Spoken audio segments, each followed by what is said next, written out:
Hello friends, आप सबका हमारे अपने PJ nursing competition exam study point में स्वागत है। हमारे चैनल को सब्सक्राइब कर लीजिए, साथ में बेल आइकन की बटन को प्रेस कर दीजिए। हमारी वीडियो को लाइक, कमेंट और दोस्तों के साथ शेयर कीजिए।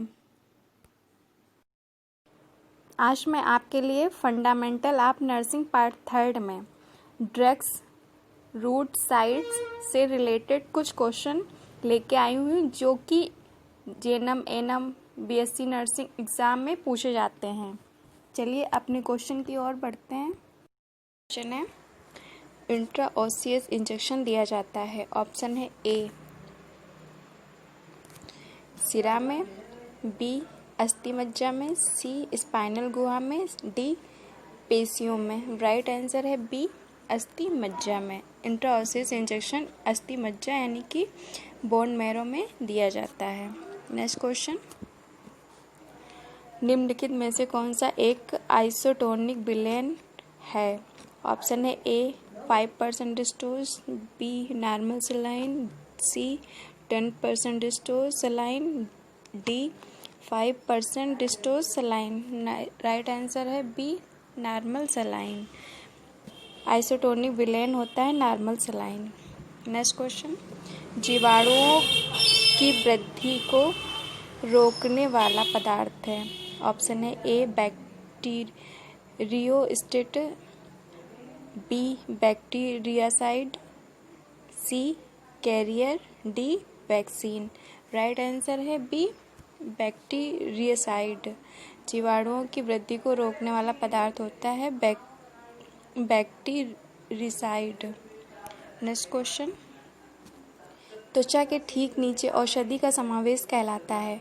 ऑप्शन है ए इंट्रामस्कुलर, बी इंट्राडर्मल, सी इंट्रावीनस, डी सब्क्यूटेनियस। राइट आंसर है डी सब्क्यूटेनियस। त्वचा के ठीक नीचे औषधि का समावेश कहलाता है सब्क्यूटेनियस। क्वेश्चन है, बच्चों के लिए इंट्रामस्कुलर इंजेक्शन के लिए सबसे अधिक प्राथमिकता वाली साइट है। ऑप्शन है ए डेल्टॉइड, बी वेंट्रोग्लोटियल, सी ड्रेसोग्लोटियल, डी वास्टस लेट्रियस। राइट आंसर है डी वास्टस लेट्रियस। बच्चों के लिए इंट्रामस्कुलर इंजेक्शन के लिए सबसे अधिक प्राथमिकता वाली साइट होती है वास्टस लेट्रियस। नेक्स्ट क्वेश्चन, निम्न में से कौन सी दवा देने के 5 सही नियमों में शामिल नहीं है? ऑप्शन है ए सही मरीज, बी सही दवा, सी सही मार्ग, डी सही चिकित्सक। राइट आंसर है डी सही चिकित्सक। नेक्स्ट क्वेश्चन, निम्न में से कौन सा एंटीसेप्टिक घोल माउथ वॉश के लिए काम में लाया जाता है? ऑप्शन है A spirit, B Betadine, C hydrogen peroxide, D alcohol. Right answer है सी हाइड्रोजन परऑक्साइड। एंटीसेप्टिक घोल माउथ वॉश के लिए काम में लाया जाता है हाइड्रोजन परऑक्साइड। क्वेश्चन है, मुंह साफ करने के लिए KMnO4 की कितनी सांद्रता वाला घोल काम में लिया जाता है? ऑप्शन है ए 1:1000, बी 1:5000, सी 1:100, डी 1:10,000। राइट आंसर है ए 1:1000। मुंह को साफ करने के लिए KMnO4 की सांद्रता का घोल 1:1000 लिया जाता है। क्वेश्चन है, इंसुलिन का इंजेक्शन किस रूट से लगाया जाता है? ऑप्शन है ए आईटी यानी इंट्राडर्मल, बी एससी यानी सब्क्यूटेनियस, सी इंट्राथेकल, डी आईएम यानी कि इंट्रामस्कुलर। राइट आंसर है बी एससी यानी कि सब्क्यूटेनियस। इंसुलिन का इंजेक्शन सब्क्यूटेनियस दिया जाता है। क्वेश्चन है, निम्न में से इंट्रामस्कुलर इंजेक्शन लगाने की सही जगह है? ऑप्शन है A dorsal gluteal side, B deltoid side, C vastus lateral side बच्चों में, डी उपरोक्त सभी। राइट आंसर है डी उपरोक्त। क्वेश्चन है आईवी इन्फ्यूजन करते समय एक नर्स द्वारा रखी जाने वाली सावधानियों में शामिल नहीं है। ऑप्शन है ए, यदि निडल सिरा यानी वेन में अपने स्थान से हट जाती है तो इन्फ्यूजन को तुरंत बंद कर दूसरी जगह ड्रिप पुनः शुरू करनी चाहिए। बी, जब इलेक्ट्रोलाइट दिए जा रहे हों तो बहाव दर बहुत धीमी रखनी चाहिए। सी, एक बोतल के पूरी तरह खाली होने पर ही दूसरी बोतल शुरू करनी चाहिए। डी, आईवी इन्फ्यूजन के दौरान बार बार मरीज के वाइटल साइन चेक करते रहने चाहिए। राइट आंसर है सी, एक बोतल को पूरी तरह खाली होने पर ही दूसरी बोतल शुरू करनी चाहिए। क्वेश्चन है यदि आईवी कैनोला लगी हुई भुजा को हृदय से ऊपर के लेवल पर रख दिया गया हो तथा ड्रिप सेट में कोई छिद्र उपस्थित है तो कौन सी जटिलता उत्पन्न होने की संभावना बढ़ जाती है। ऑप्शन है A, infection, B, circulatory overload, C, air embolism, D, hepatitis. Right answer है C, air embolism. Next question, hypodermal injection इस नाम से भी जाना जाता है। Option A, intramuscular, B, intraperitoneal, C, subcutaneous, D, intrathecal. Right answer है सी, सब्क्यूटेनियस। हाइपोडर्मल इंजेक्शन को सब्क्यूटेनियस इंजेक्शन के नाम से भी जाना जाता है। नेक्स्ट क्वेश्चन है निम्न में से कौन सा कोर्टिकोस्टेरॉइड का साइड इफेक्ट नहीं है। ऑप्शन है A, diabetes, B, osteomalacia, C, peptic ulcer, D, glaucoma. Right answer है बी, ऑस्टियोमलेसिया। नेक्स्ट क्वेश्चन, निम्न में से नॉर्मल सलाइन की कौन सी सांद्रता वाला फ्लूइड आइसोटोनिक माना जाता है। ऑप्शन है ए, 0.45%, बी, 0.225%, सी, 0.9%, डी, 0.75%। राइट आंसर है सी, 0.9%। क्वेश्चन है निम्न में से इंट्रावेनस इन्फ्यूजन करने के लिए भुजा की कौन सी सिरा का प्रयोग नहीं किया जाता है। ऑप्शन है ए, रेडियल, बी, बेसिलिक, सी, सिफेनस, डी, मीडियन क्यूबिटल सिरा। राइट आंसर है सी, सिफेनस। इंट्रावेनस इन्फ्यूजन करने के लिए सिफेनस भुजा की सिरा का प्रयोग नहीं किया जाता है। क्वेश्चन है आईवी इन्फ्यूजन के किस कॉम्प्लिकेशन की वजह से मरीज में पल्मोनरी एडिमा और हार्ट फेलियर हो जाता है। ऑप्शन है A, infiltration, B, circulatory overload, C, infection, D, pyogenetic reaction. Right answer है B, circulatory overload. Circulatory overload के कारण पल्मोनरी एडिमा और हार्ट फेलियर हो जाता है। नेक्स्ट क्वेश्चन, निम्न में से बोन मैरो एस्पिरेशन के लिए कौन सी अस्थि सबसे उपयुक्त है। ऑप्शन है A, iliac crest, B, humerus, C, femur, D, tibia fibula. Right answer है A, iliac crest. Next question, paracetamol औषधि का कार्य है। ए, ज्वरनाशक, बी, कफरोधी, सी, दमारोधी, डी, कायरोधी। राइट आंसर है ए, ज्वरनाशक। पैरासीटामोल औषधि का कार्य होता है फीवर को कम करना। नेक्स्ट क्वेश्चन, मेरु गुहा यानी स्पाइनल कॉर्ड में लगाया जाने वाला इंजेक्शन है। ऑप्शन है ए, इंट्राथेकल, बी, इंट्राकार्डियक, सी, इंट्राकॉर्ड, डी, इंट्राओसियस।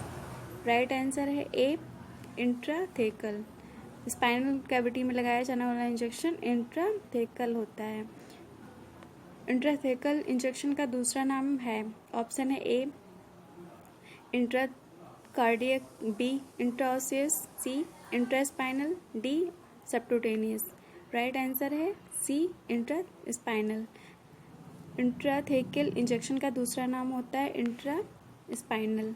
नेक्स्ट क्वेश्चन, सबक्यूटेनियस मार्ग द्वारा इंजेक्शन लगाते समय त्वचा एवं निडल के बीच कितनी डिग्री का कोण होना चाहिए? ऑप्शन है A 15 degree, B 30 degree, C 45 degree, D 90 degree. Right answer है सी 45 डिग्री। सबक्यूटेनियस मार्ग द्वारा इंजेक्शन लगाते समय त्वचा और निडल के बीच 45 डिग्री का कोण होना चाहिए। नेक्स्ट क्वेश्चन,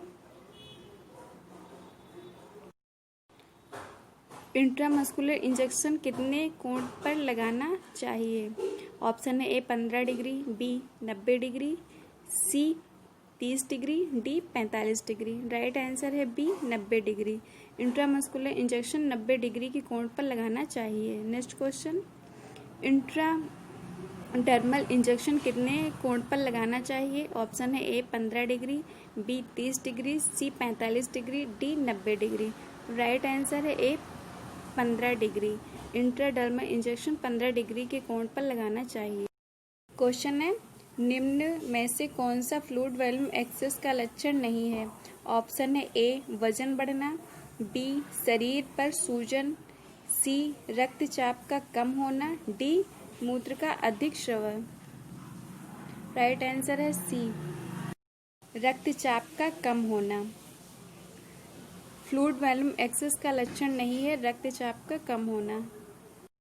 क्वेश्चन है, वह मार्ग जिसके द्वारा रोगाणु शरीर से बाहर निकलते हैं कहलाता है? ऑप्शन है A portal of entry, B infection, C portal of exit, D immunity. Right answer है सी पोर्टल ऑफ एग्जिट। वह मार्ग जिसके द्वारा जीवाणु शरीर से बाहर निकलते हैं वो कहलाता है पोर्टल ऑफ एग्जिट। और वह मार्ग जिसके द्वारा रोगाणु शरीर में अंदर जाते हैं उसको कहते हैं portal of entry. Okay. Question है, आईवी इन्फ्यूजन करते समय बोतल स्टैंड पर कितनी ऊंचाई पर टांगना चाहिए? ऑप्शन है ए 18 से 24 इंच, बी 18 से 24 सेंटीमीटर, सी 8 से 10 इंच, डी 8 से 10 सेंटीमीटर। राइट आंसर है ए 18 से 24 इंच। आईवी इन्फ्यूजन करते समय बोतल को आईवी स्टैंड 18 से 24 इंच की ऊंचाई पर टांगना चाहिए। नेक्स्ट क्वेश्चन है, ब्लड ट्रांसफ्यूजन के तुरंत बाद यदि आईवी इन्फ्यूजन करना हो तो कौन सा सॉल्यूशन काम में लेना चाहिए? ऑप्शन है A 10% dextrose, B 0.9% normal saline, C 25% dextrose, D RL. Right answer है B 0.9% normal saline. Blood transfusion के तुरंत बाद आईवी इन्फ्यूजन करना हो तो 0.9% नॉर्मल सलाइन काम में लेना चाहिए। क्वेश्चन है, एनाल्जेसिक औषधि का उपयोग होता है? ऑप्शन है ए पीड़ा से मुक्ति पाने के लिए, बी आराम देने के लिए, सी नींद को बढ़ाने के लिए, डी जीवाणु को मारने के लिए। राइट आंसर है ए पीड़ा से मुक्ति पाने के लिए। एनाल्जेसिक औषधि का उपयोग पीड़ा से मुक्ति यानी दर्द से मुक्ति पाने के लिए किया जाता है। क्वेश्चन है, इंट्रावीनस साइट पर दर्द, सूजन, ठंडापन आदि इंट्रावीनस थेरेपी की किस जटिलता को इंगित करते हैं? ऑप्शन है ए संक्रमण यानी कि infection, B infiltration, C circulatory overload, D air embolism. Right answer है बी इनफिल्ट्रेशन। इंट्रावीनस साइट पर दर्द, सूजन, ठंडापन इंट्रावीनस थेरेपी इनफिल्ट्रेशन की जटिलता को इंगित करते हैं। क्वेश्चन है, बच्चों में औषधि की मात्रा निर्धारित करने हेतु कौन सा सिद्धांत उपयुक्त है? ऑप्शन है A Young rule, B Clark rule, C Fried rule, D उपरोक्त सभी। राइट आंसर है डी उपरोक्त सभी। बच्चों में औषधि की मात्रा निर्धारित करने हेतु यंग रूल, क्लर्क रूल और फ्राइडल रूल ये सभी उपयुक्त हैं। क्वेश्चन है, पोटेशियम जेली में तैयार किया गया औषधियों का अर्ध ठोस रूप कहलाता है। ऑप्शन है ए पाउडर, बी ऑलिमेंट, सी इम्बुलिशन, डी सपोजिटरी। राइट आंसर है बी ऑलिमेंट। क्वेश्चन है, नुकीले उपकरण किस मेथड द्वारा स्टरलाइज नहीं करने चाहिए? ऑप्शन है ए ऑटोक्लेविंग, बी उबालना, सी हार्डवेयर ओवन, डी एंटीसेप्टिक घोल। राइट आंसर है बी उबालना।